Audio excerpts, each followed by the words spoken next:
Bom, pessoal, vamos lá. A2 aí do TCE Amazonas, certo? Em um ambiente com usuários, interativos, para evitar que um processo se aposse da CPU e com isso negue serviços a outros, é essencial. Isso daí, né? Ele está justamente evitando que um processo ele tome a CPU e fique lá, né, até ele terminar, ou seja, para que haja uma distribuição do processamento da CPU. Então, se vocês notarem, né, ele fala assim, quais seriam essas condições? Existência de processos sequenciais, preempção, a execução de processos em lote, uma CPU dedicada, uma memória RAM dedicada a cada processo. Pessoal, esse lance de você ter um processo que vai dominar ou não a CPU durante todo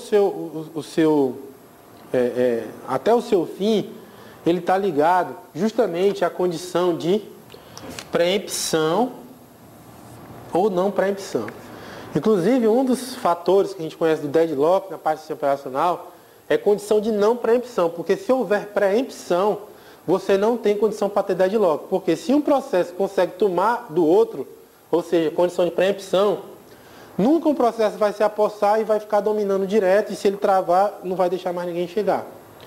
Então, uma das 4 condições para deadlock é justamente o processo de não preempção. Então, para você interromper, né, um processo que já se apossar completamente do processador e garantir assim vamos dizer assim, uma multiprogramação, né, do nosso processador, a gente vai utilizar o conceito de preempção. Preempção é interrupção. Você tem a capacidade de interromper, né? Então, processos em lote, né, tá ligado à não preempção, certo? Você pegar um processo e aquela computação antiga, né, que você carregava tudo e deixava o processo rolando até acabar. Então isso aqui está ligado à não preempção. CPU dedicada, né, não preempção, você fica dedicado até terminar o processo. Sei lá, a memória dedicada também estaria. Processos sequenciais, que seriam processos em lote também. Você tem processos em lote para poder executar todos até terminar. Todos esses outros aqui estariam relacionados à condição de não preempção.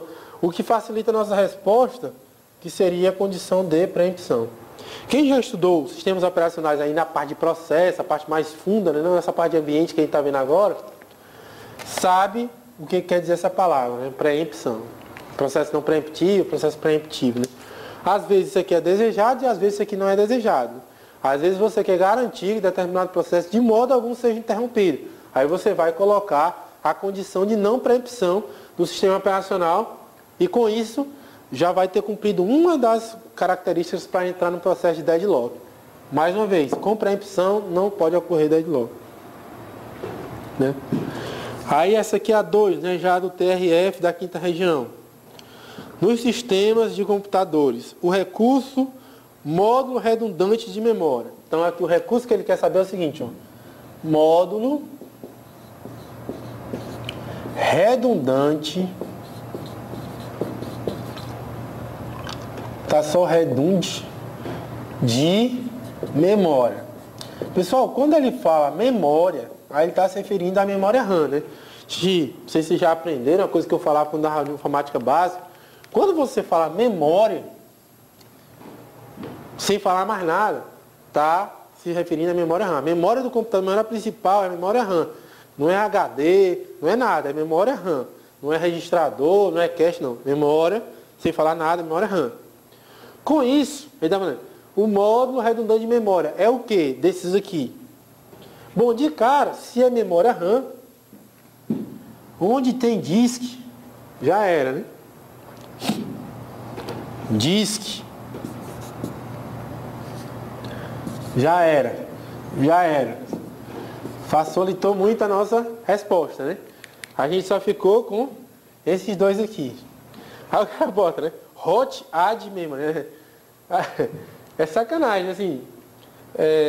O cara poderia se confundir, sei lá, bicho. Hot add memory não tem nada a ver, né? Porque o cara está dizendo, ó, hot add, você adicionar a memória quente, né? Ou seja, você não parar. Mas o termo canônico para isso aí, comercial, nem canônico, né? Comercial para isso daí é spare memory.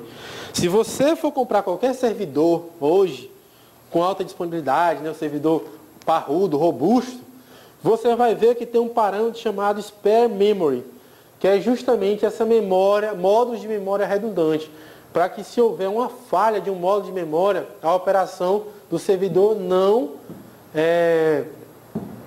seja interrompida.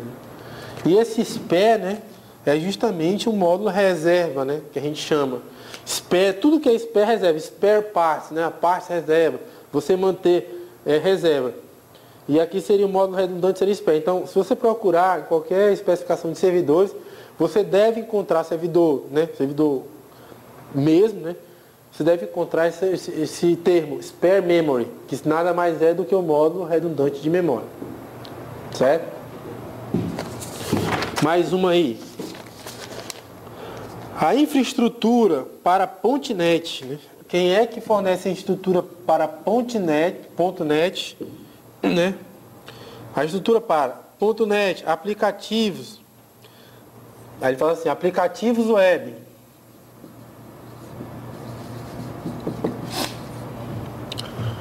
E serviços web. No Windows 2003 é quem desses aqui? Aí ele bota com mais, II, IS, né? Foi mal. IS 6.0, ASP.NET, console do servidor, coordenação de transações distribuídas. Bom, esses dois aqui não fazem o menor sentido, né? Isso aqui ele está perguntando a plataforma para rodar esse tipo de coisa aqui, certo? Que nada mais vai ser do que um servidor web. Isso daqui não tem nada a ver, que é console de transação distribuída, né? Console do servidor seria aquela console para você configurar ou monitorar o servidor. ASP.NET aqui, né? Não sei, eu não sou um cara de programação, mas ASP.NET, não sei se faz sentido, porque uma coisa acho que é ASP, outra coisa acho que é .NET, não sei. Esse termo aqui, do jeito que está aqui, ASP.NET. Beleza, mas isso aqui não é a plataforma para rodar aquilo ali. Com mais é aquela porta, eu acho que é, né? A porta do... Não, é outra coisa. Componentes. Bom, apesar de eu não saber de nada da parte de web, eu não erraria essa questão. Porque a única coisa que eu sei é a coisa que responde essa questão. O servidor web nativo, que a gente já falou até em outra aula agora, né? Dessa mesma bateria, servidor nativo de web do Windows, desde o NT, é o IS, que é justamente a plataforma para esse tipo de aplicação, que são aplicações web. Consistentemente, apesar de parecer óbvio, né, seria a própria resposta. Então, um cara como eu, que não saca nada da parte de web, programação que eu digo, né, conseguiria resolver isso daqui, certo? Eu sabia que aquilo, apesar .NET, né, mas ele vai lá, aplicações web, servidores web, precisa de um servidor web, e esse servidor aqui, que o único que eu vi foi esse aqui. E é o servidor nativo, não tinha como, né? Se tivesse outro, ainda ia dar margem a recurso, porque você não saberia qual dos dois escolher. Ok? Esse aqui, mamão com açúcar, né? Essa última nossa aqui. Ele fala assim, ó, não é bloco básico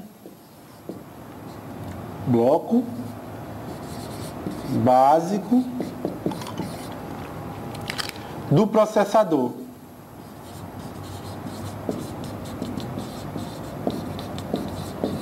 Bom,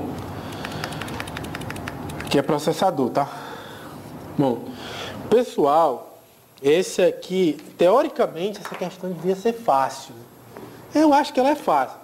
Mas assim, tem muita gente que despreza, chama assim, esquece, né? Que chama a console lá de CPU, o gabinete de CPU, e aí. Então, dentro do processador, a gente tem algumas unidades, né? Mesmo que você não soubesse as unidades, não tinha erro essa questão. Porque, pelo amor de Deus, assim, a única coisa que não está dentro, porque se ele dissesse cache, Aí você tem que ver o nível de cache, mas normalmente a cache está dentro do processador, ele não está dentro do processador, mas está dentro da mesma pastilha, né? O processador a gente chama núcleo, né? E aí, mas está dentro da mesma pastilha. Seria a RAM, né? Não tinha para onde correr. A RAM é um componente desde os primórdios das máquinas, desde daquele primeiro desenho do computador lá, daquele cara lá, eu não me lembro qual é o nome agora, né, da representação. Primeira representação já mostra a RAM fora ali do processador. Aí, o registrador. A gente viu na hierarquia de memória, né, que o registrador é a memória, a RAM mais rápida, mais cara, que está lá dentro do processador, está inserida no núcleo do processador, vem junto, né? Então isso aqui está dentro. Unidade de controle, né? Unidade de controle, registradores, unidade de controle. Para complicar, ele separou, né? Ele separou uma possível unidade lógica, uma unidade aritmética e uma unidade lógica, né? Aqui faria as contas, né? Somar, multiplicar, etc. E aqui as operações lógicas, né? Comparação, tudo que dá verdadeiro e falso. A gente sabe que isso daqui é composto hoje por uma unidade lógico-aritmética, né? Que a gente chama. Então, a gente tem componentes básicos, blocos básicos do processador, para nunca mais esquecer. Ah, isso é óbvio, Walter, mas a galera esquece. A gente está ajudando tão lá na frente que essas coisas básicas a gente esquece, né? Mas aqui não teria muito erro porque a RAM aqui está gritante, né? Mas eu vou fazer o resumo. Então a gente tem a unidade de controle responsável pela coordenação das outras, né? Os registradores para armazenamento aqueles cálculos. Então você faz um cálculo, pegou os dados do registrador, jogou na ULA, fez a conta, volta para o registrador. Quem é que controla tudo? A UC, né? A unidade de controle. E aqui é onde é feito toda a parte de cálculo, né? Tanto aritmético como lógico, certo? A gente tem aí os 3 componentes básicos do processador padrão. É claro que hoje existem outros componentes, o coprocessador e assim por diante. E a memória RAM está fora, né? Se colocasse a memória cache, poderia confundir aí, ia ficar meio complicado. Mas a memória RAM não tem para onde correr. Ok? Então não esquecer, blocos básicos do processador. Dá uma olhada nessa parte inicial, que vira e mexe nas questões da FCC, eles cobram essa parte de arquitetura. Ok? Então até a próxima aula aí.